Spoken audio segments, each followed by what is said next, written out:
Back to my channel. আজকে data শুরু করছে শিলিগুড়ি থেকে। আমার প্যাকিং অলমোস্ট ডান হয়ে গেছে। জাস্ট এখন যাব, গিয়ে এক কাপ করে চা খাবো, চা খেয়ে আমরা বেরোবো। আর আমরা ছিলাম হচ্ছে গিয়ে গোল্ডেন কলেজে, জাস্ট এটা সিটি সেন্টারের জাস্ট পাশেই আগের বারও দেখিয়েছিলাম। এবং ইন্ডিয়ান অয়েলের পেট্রোল পাম্পটা ওইদিকে আছে, দেখো ইন্ডিয়ান অয়েলের পেট্রোল পাম্পের জাস্ট অপোজিটে। তো এখন আপাতত আমরা চা খাই, চা খেয়ে তারপরে জার্নি যখন শুরু করছি তখন আবার বাকি কথা হচ্ছে। ও আরেকটা কথা বলতে ভুলে গেছিলাম, সেটা হচ্ছে কালকে রাত্রে আমরা তিনজনই এতটাই টায়ার্ড হয়ে গেছিলাম যে কালকের ভিডিওটা অফ করতে পারিনি। তো যাই হোক, ওরকমভাবে ভিডিওটা আপনাদের সামনে রেখেছি, আপনারা দেখবেন, দেখে যদি ভালো লাগে তাহলে লাইক শেয়ার সাবস্ক্রাইব অবশ্যই করবেন। শিলিগুড়ি থেকে আমরা যে রুটটা ধরছি সেটা হচ্ছে ফুলবাগান হয়ে গরুবাথান হয়ে আমরা হচ্ছে কোলাঘাট, ওই যে গরুবাথান হয়ে আমরা কোলাখাম যাব। মানে তার আগে বোধহয় আমরা লাভা হয়ে উঠবো, আমি ঠিক এক্স্যাক্টলি ম্যাপে অতটা দেখাচ্ছে না। এবং আমি কোলাখামের যে হোমস্টেটা বুক করেছি সেখানেও ফোন করেছিলাম, ওনারাও হয়তো বাইরের, ওনারাও বলতে পারছেন না। হোমস্টের মালিকও হয়তো ওখানে লিজ ফিজ নিয়ে কাজ করেন, ওই জন্য বলতে পারছেন না রুটটা। তবে লোকাল একজনের নাম্বার আমি এখন নিয়ে নিয়েছি, আমার কোনো প্রবলেম নেই, উনি বলেছেন যে ফোন করবেন, আমি আপনাকে বলে দেবো। তো এখন ফাইনালি যেটা রুট হচ্ছে সেটা হচ্ছে ফুলবাগান দিয়ে আমরা গরুবাথান হয়ে কোলাখাম যাব। এটা আপাতত গাড়িতে ডিজেল ছিল, তাও আমি ডিজেল ভরে নিলাম এখানে। এটা হচ্ছে জলপাইগুড়ি ডিস্ট্রিক্টের পানাসগুড়ি, জায়গাটার নাম পানাসগুড়ি। জলপাইগুড়ি বলতে গেলে হয়ে গেছে। এখানে ডিজেল হচ্ছে গিয়ে 99 টাকা 50 পয়সা। তো যাই হোক, আমার 400-450 কিলোমিটার রেঞ্জ দেখাচ্ছিল, তারপরেও আমি ভাবলাম একটু ভরে নেওয়াটা বেটার, ওই জন্যে ভরে নিলাম ফুয়েলটা। এখন আবার 796 কিলোমিটার রেঞ্জ দেখাচ্ছে। তো চলো আবার বাকি ইনফরমেশন রাস্তায় হচ্ছে। পাশ দিয়ে এই ক্যানেলটা আমাদের সঙ্গে বেশ অনেকক্ষণ ধরে চলছে। ক্যানেলটা দেখা যাচ্ছে না ক্যামেরায়, এক পাশে ক্যানেল, আরেক পাশে হচ্ছে গিয়ে পাইন বনের জঙ্গল। কিন্তু এখানে গরম প্রচুর, গরমটা এভাবে এখান দিয়ে হাতি পাড়া হয়ে গো। এটা হচ্ছে গিয়ে গাজলডোবা রোড, জলপাইগুড়ি। যেই পেট্রোল পাম্পে রিফিউল করলাম তার ঠিক একটু আগে থেকেই গাজলডোবা রোড শুরু হচ্ছে। এইটাই আমার যতদূর মনে হয় স্ট্রেট এখনো দেখাচ্ছে 9 কিলোমিটার এখনো স্ট্রেট দেখাচ্ছে। রোডটা এত সুন্দর, মানে দুই পাশেই জঙ্গল, কিন্তু মাঝখান দিয়ে ওই গাজলডোবাটা গেছে। মানে গাজলডোবা মানে একটা ক্যানেল টাইপের একটা গেছে।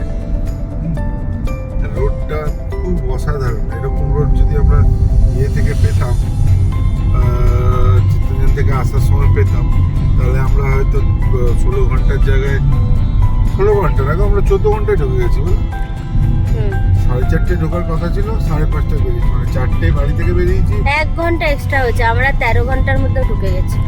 না, 4:30 আমরা সকালে বাড়ি থেকে বেরিয়েছি, আর এইখানে ঢুকে গেছি। তো আমাদের শো করছিল 4:30, আমরা ঢুকেছি 5:45, একদম এক্সাক্ট 5:45।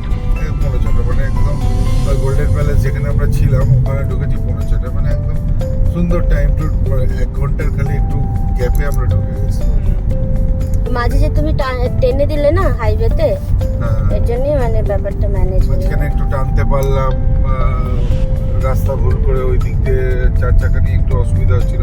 কিন্তু ওই রুটটা যারা বাইকে ট্রাভেল করবে তারা ওই রুটটা দিয়ে এলে, ওই পাকুড় হয়ে এলে কিন্তু বেশ তাড়াতাড়ি হবে আমার মনে হচ্ছে।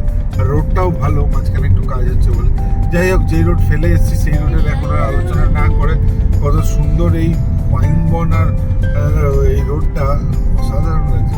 বলো, ভালো লাগছে? দারুণ লাগছে, দারুণ। এটাই তো দেখতে সবাই আসে, আর আমাদের মতন পাগলরা এইসব রোডেই গাড়ি চালাতে আসে।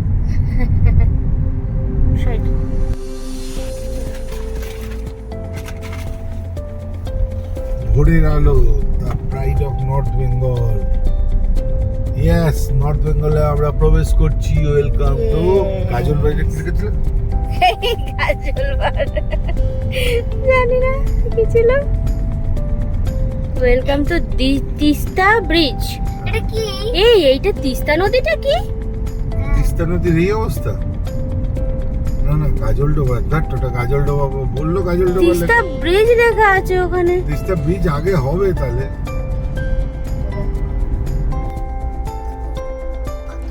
এটা বোধহয় তিস্তা ব্রিজের তিস্তা ব্যারেজটা নাকি?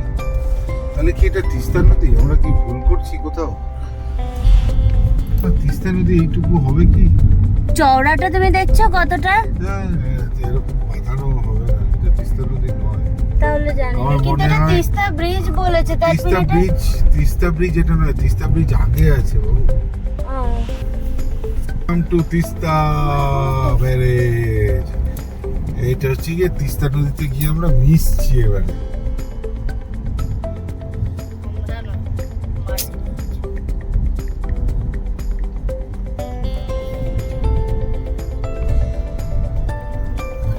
চওড়া দেখো বাবারে, এইটা হচ্ছে কি তিস্তা নদী। আমরা কত চওড়া দেখো দিদিকে, আর আমরা ওইটুকুটাকে তিস্তা নদী আমি আর তুমি মিলে ওইটাকে তিস্তা নদী বলছি।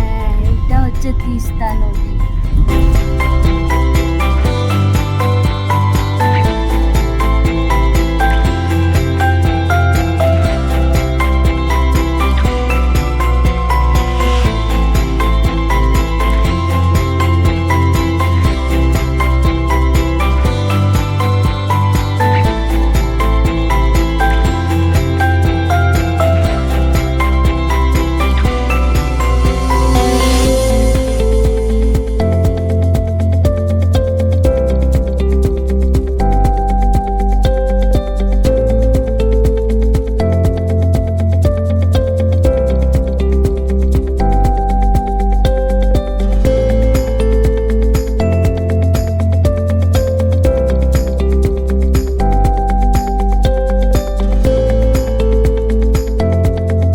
আচ্ছা, এত সুন্দর পরিবেশ দেখে আমি আর না দাঁড়িয়ে পারলাম না, তাই একটু দাঁড়িয়ে আমি একটু ভিডিও করলাম।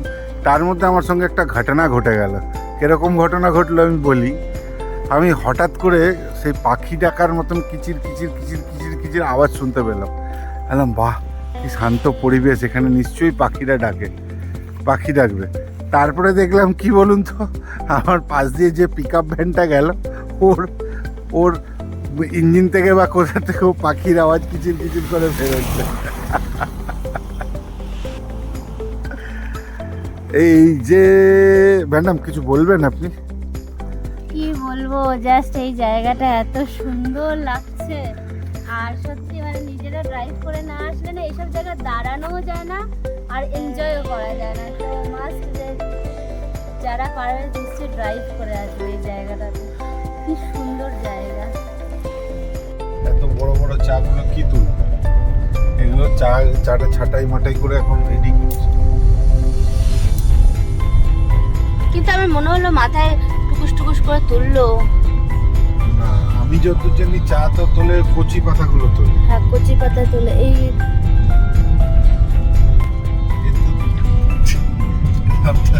জঙ্গলের মাঝখানে এরকম একটা গ্রাম, ঝাস করে এখানে দেখলাম। কি গরুদের ঘর আছে? এত এত এত এই দেখো কাজ চলছে, দেখো এখানে পরিষ্কার চলছে, বাগান পরিষ্কার চলছে। চা পাতা তুলছে না, কিন্তু বাগান পরিষ্কারটা করছে। নিচে যে ঘাসগুলো হয়ে যায় না, ওইগুলোকে কেটে পরিষ্কার করছে। মানে এত চা বাগান দেখে যেন মনই ভরছে না। আর মানে প্রাকৃতিক সৌন্দর্য এতটাই বেশি, যত দেখছি তত আমার মনে হচ্ছে যেন আরো দেখি আর আপনাদেরও দেখাই। তাই বারবার ক্যামেরাটা অন করে ফেলছি। ঘুরে গেলাম। আমি তো লেফট সাইডেই আছি, তোমরা তো রাইট সাইডে ঘুরে চলে গেলে, তাই না?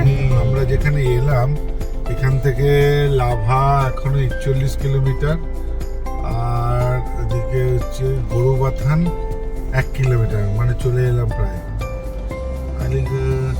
আলিগড় না আলগারা। আলগারা পাপড় খেতে পাপড় খেতি। পাপড় খেতি, এগুলো তো নামই শুনিনি আমি কোনোদিন। যাই হোক, ঠিক আছে, এই রাস্তাটায় আছে। লাভা তো পেয়েছি।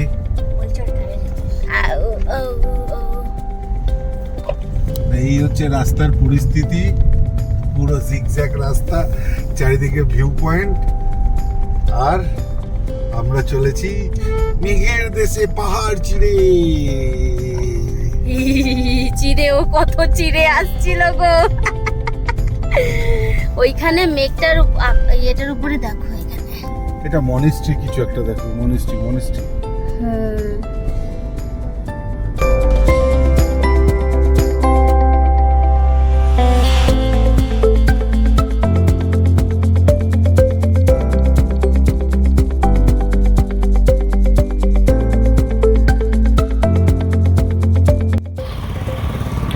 এটা যে ভিউ পয়েন্ট, কি ভিউ পয়েন্ট আমি জানি না, কিছু একটা ভিউ পয়েন্ট হবে কোলাখাম যাওয়ার রাস্তায়। ওই নিচে দিয়ে পাহাড়ি নদী বয়ে যাচ্ছে, আমরা এখানটায় আছি।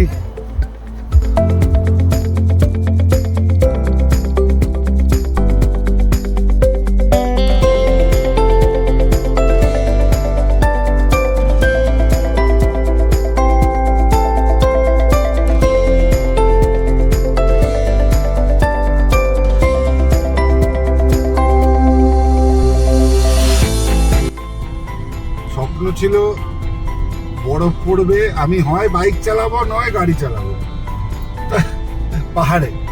তো যাই হোক, স্বপ্নের হাফ পুরো হয়েছে, কারণ পাহাড়ে গাড়ি চালাচ্ছি আর বৃষ্টি পড়ছে।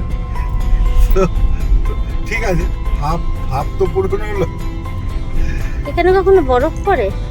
হ্যাঁ, পরে সিজনে নিশ্চয়ই পড়ে। কি বলতে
আমরা মেঘের রাজ্যে পৌঁছে গেছি, আমরা মেঘের মধ্যে দিয়ে ড্রাইভ করছি, চারিদিকে খালি মেঘ আর মেঘ আর মেঘ।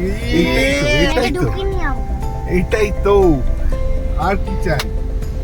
তোমার দেখতে পাচ্ছি সামনে, এটাই মেঘ। হ্যাঁ, ওই দেখ, ওইদিকে জঙ্গলটা দেখাই যাচ্ছে না। দেখ এদিকে দেখ, ওইটা ওইখানে যেরকম তোর মনে হচ্ছে, ঠিক ওইখান থেকে এই জায়গাটা ওরকমই মনে হচ্ছে। হ্যাঁ, বুঝেছিস? কেলটো চরণ পুরো 10-এ চালাচ্ছ, 30-এ চালাচ্ছ তুমি না? আমরা দেখতে পাই না ওইগুলোকে।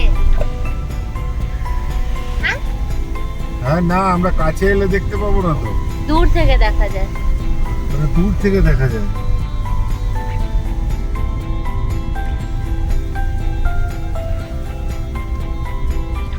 হাম্পি একবার এইটা দেখাও, এইটা দেখাও, তাড়াতাড়ি দেখাও। রাস্তাটা এরকম,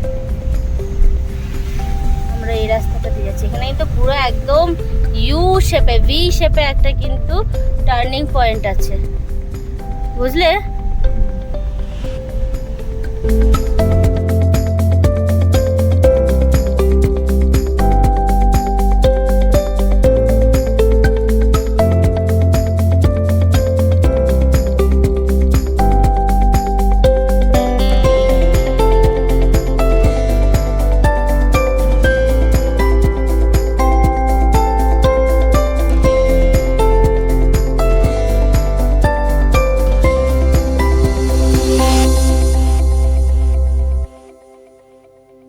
আমরা ওই রাস্তাটা দিয়ে উঠে এলাম, এদিক দিয়ে ঘুরে এদিক দিয়ে উঠে এলাম, কিন্তু এই জায়গাটা এত সুন্দর যে আমি আর না দাঁড়িয়ে আর পারলাম না।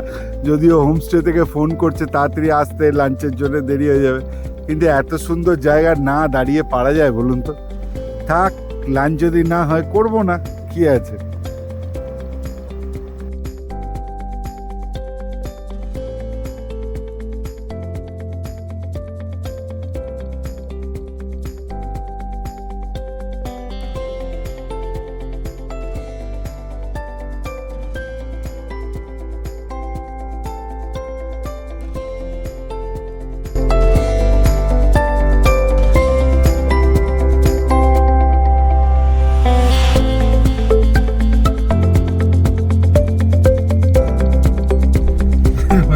আচ্ছা, আমরা না ভুল করে একটু ওপর দিকে চলে এসেছিলাম, লাভা বাজারের কাছাকাছি চলে এসেছিলাম। এবারে আমাদের নিচে খুঁজতে হবে ফরেস্ট কোপচেগাঁও ভুলে যাচ্ছে। কোপচেগাঁও খুঁজতে হবে, কোপচেগাঁও।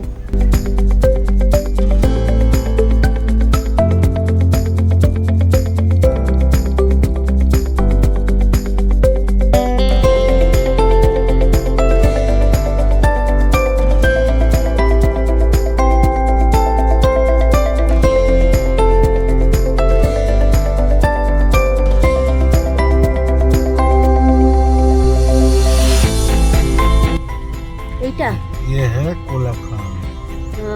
এই রোডটা। कोलाखाम जाने का रास्ता ये है ना? कुपचा गांव থেকে কুপচা নিয়ে নিতে হবে।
মোটামুটি একটা হরর মুভির ফিলিংস আমি পাচ্ছি এখানে গাড়ি চালিয়ে।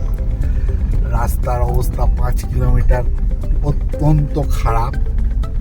আমি গাড়ি কোনো গিয়ারে ফেলিনি, ডাউনে গড়িয়ে চলছে নিজের মতন।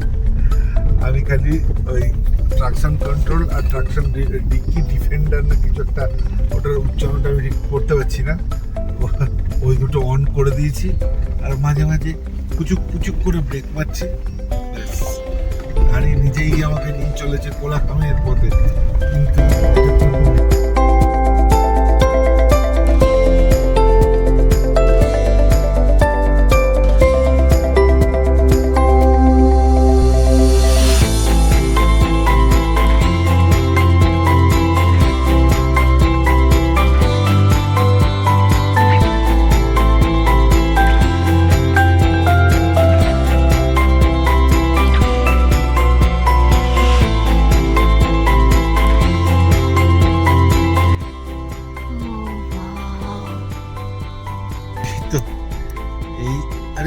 কিন্তু আমি খেয়ালই করিনি এত সুন্দর ভিউ। ওই ভ্যালির মধ্যে দিয়ে আমরা এলাম না।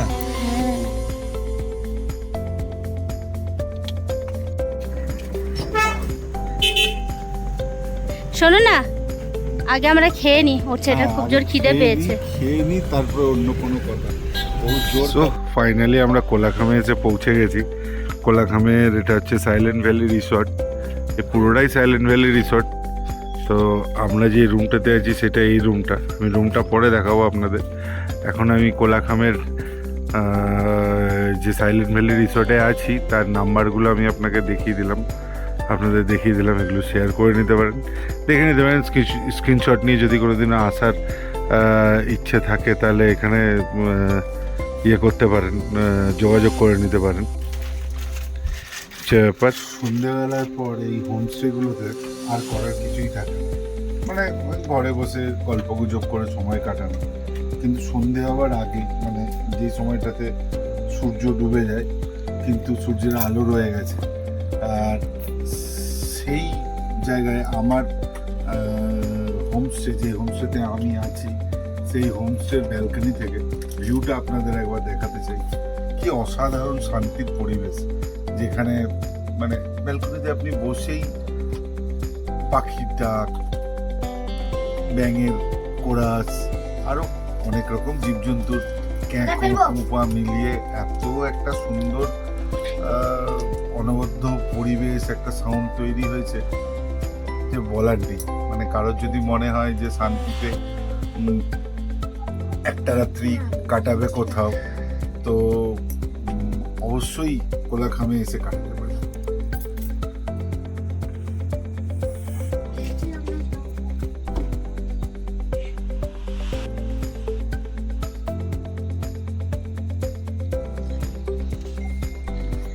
এখানে মেঘের জন্য এখনো হয়তো পরিষ্কারভাবে দেখা যাচ্ছে না, কিন্তু প্রতিটাই কিন্তু এক একটা পাহাড়ের স্ট্রাকচার। পরপর পরপর আমি 4টে পাহাড় এদিকে দেখতে পাচ্ছি, এদিকে 2টো পাহাড় দেখতে পাচ্ছি।